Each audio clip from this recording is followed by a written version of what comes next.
Breaking tonight, the internet was expecting an Epstein client list to be released today. Instead, we got something else. Mike Benz has been all over the story, and he joins me exclusively at the top of the show to discuss. Plus, border crossings are down 94%, and the caravans are turning around. We've got the latest on what Secretary of State Marco Rubio is reporting from Central America. All next on the Matt Gaetz Show. We're shaking up Washington, D.C. We're breaking the fever. You ever watch this guy on television? It's like a machine. He's great. Matt Gaetz. The internet was thirstier than an illegal immigrant lost in the Mexican desert for the Epstein client list. Last night, Attorney General Pam Bondi went on record to preview the coming attractions. What you're going to see, hopefully tomorrow, is a lot of flight logs, a lot of names, a lot of information. But it's pretty sick what that man did. We've reviewed some of the information released, and it all seems to have been in the public sphere previously. Today, conservative influencers were at the White House waving around binders adorned with Epstein files on them. But what was released wasn't a client list at all. It was basically Jeffrey Epstein's Rolodex and flight logs. People who may have had no proximity to Epstein's crimes, including people we know may be on those documents, but certainly that would be something different than what a lot of folks were expecting. Remember, it was President Trump who tossed Epstein out as a member of the Mar-a-Lago Club when his behavior warranted removal. The binders referenced Phase 1. We look forward to Phase 2. This process has included the FBI, the DOJ, and the White House, as Trump has signed executive orders mandating release, doing more for the victims of Jeffrey Epstein than almost any living person. Congresswoman Ana Paulina Luna chairs the congressional subcommittee tasked with overseeing the release of classified or sensitive law enforcement information. She posted this on X. I nor the task force were given or reviewed the Epstein documents being released today. The New York Post story just revealed that the documents will simply be Epstein's phone book. This is not what we or the American people asked for. Give us the information we asked for instead of leaking old info to the press. Joining us now is the executive director of the Foundation for Freedom Online, Mike Benz. Mike, I haven't shared this with you yet, but I was at the White House recently visiting with some of my friends, and they were talking about how in yesteryear you had the CIA and the deep state and elements of the legacy media functioning as a shadow government. And actually, in the Trump era, it's Mike Benz doing the amplification and the organizing and the terrific work on the outside. And so I wanted you to know your work is being appreciated at the highest levels of our government, but I do want to understand better what is going on with the release of these Epstein documents. It does not appear to be a client list. It appears to be really a phone book and flight logs, and I can't tell if there's anything in here that hasn't been in the public sphere before. What's been your reaction to the rollout of the day? That's my assessment as well. I think Liz Wheeler, who was one of the individuals who was able to obtain one of the first pass binders, and I believe that everything that's in those 200 pages will be posted online shortly as well. I think they're trying to do a Twitter files style first pass to investigative journalists to publish things there. But what she said is there's really nothing in these 200 pages.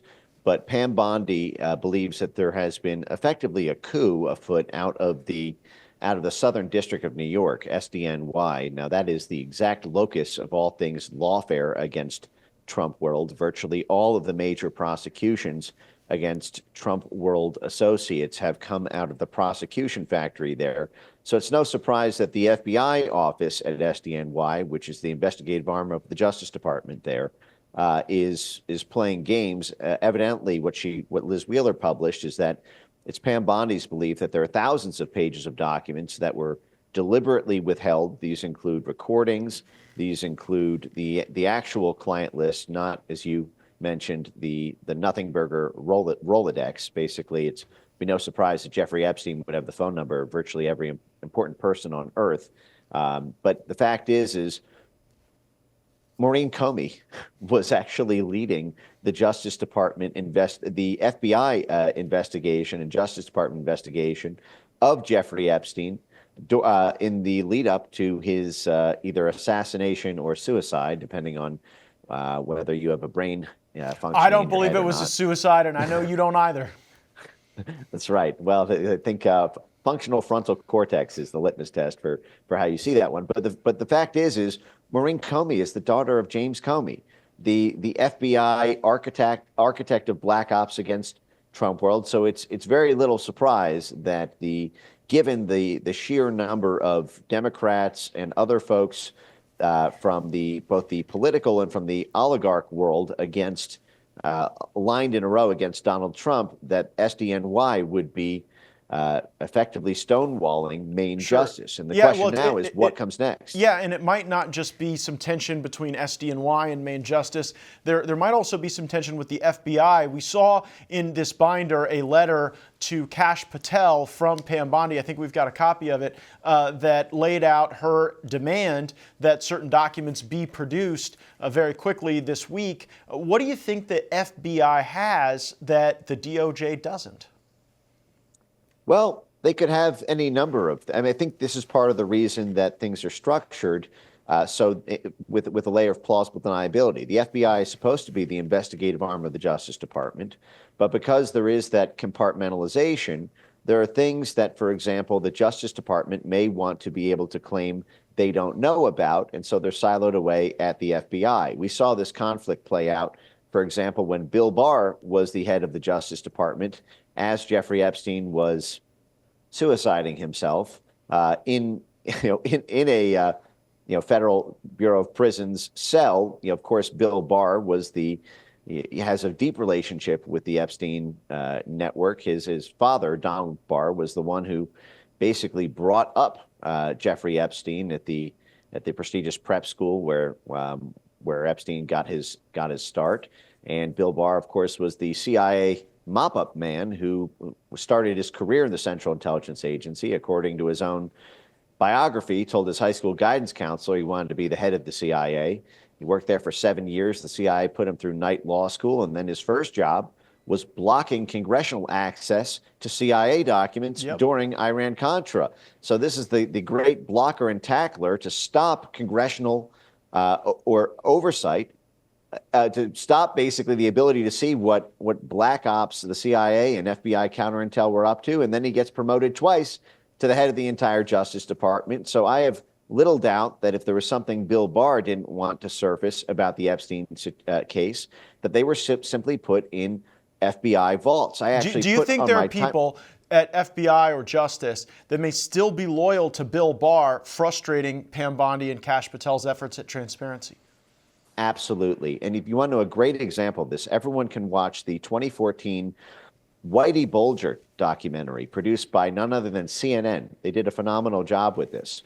When there was a big dispute over whether or not the Boston mobster Whitey Bulger was an FBI informant or not. This was during his high profile. He had been allowed by the FBI to rule the streets of Boston for 30 years. Of course, there's interesting connections between the Biden first family and the Bulger family as well. I'll leave that there. But the fact is there was a dispute about whether or not Whitey had been allowed to essentially control organized crime in Boston because of his relationship with the Boston FBI. And lo and behold, what you see in the CNN documentary is that the FBI was keeping two sets of files on Bulger.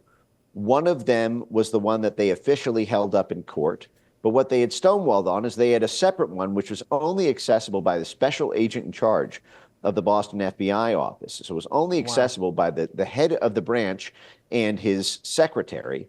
Jeez. And it had the same document, but it also had additions at the end of it with a notes section that basically inverted the context of the first. And so at this point, this is the nice thing about having a Justice Department that's not completely crooked like Merrick Garland's.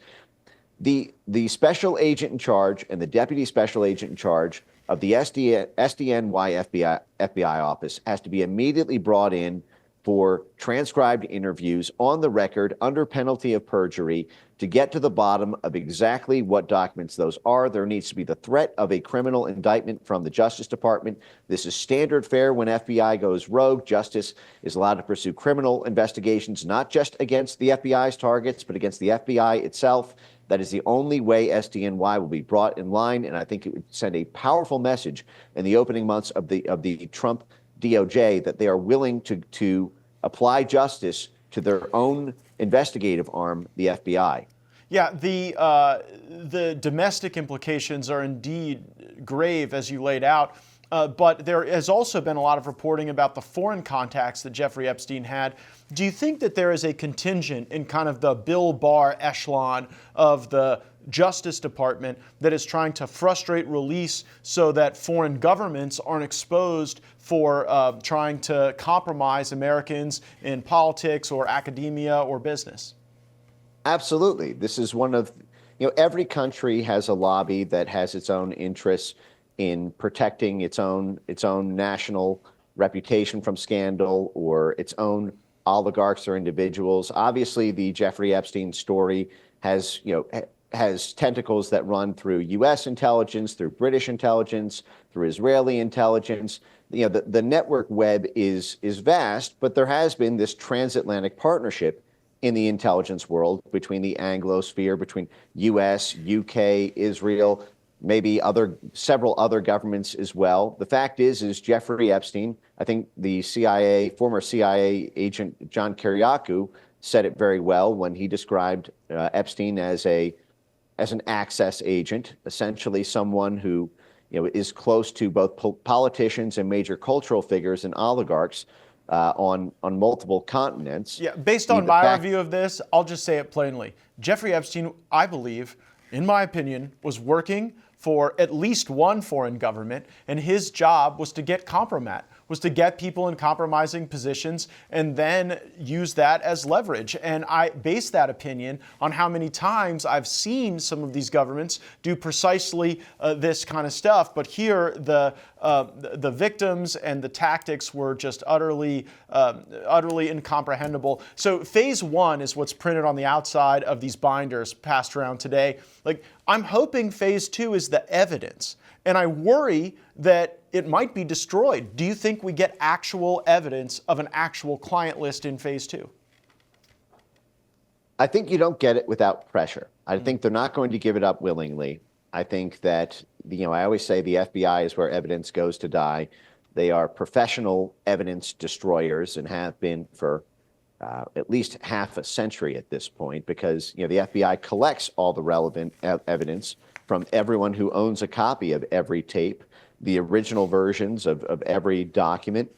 They go around to crime scenes, to corporations, to security camera companies. They control the entire chain, and so they therefore control the entire evidentiary record. And all it takes is for them to send out the original to a contractor, to some third-party agent to do processing work, and then, there's a system update. If you remember, they did the same thing during Operation Crossfire Hurricane, where they did a system update on the phones that magically wiped all of the phones. Didn't that happen with the moon landing footage, Mike Benz? Do we have the original footage of the moon landing? I think it's literally the same thing you're describing. But while I've got you, I do want to get your reaction to the Supreme Court ruling on USAID.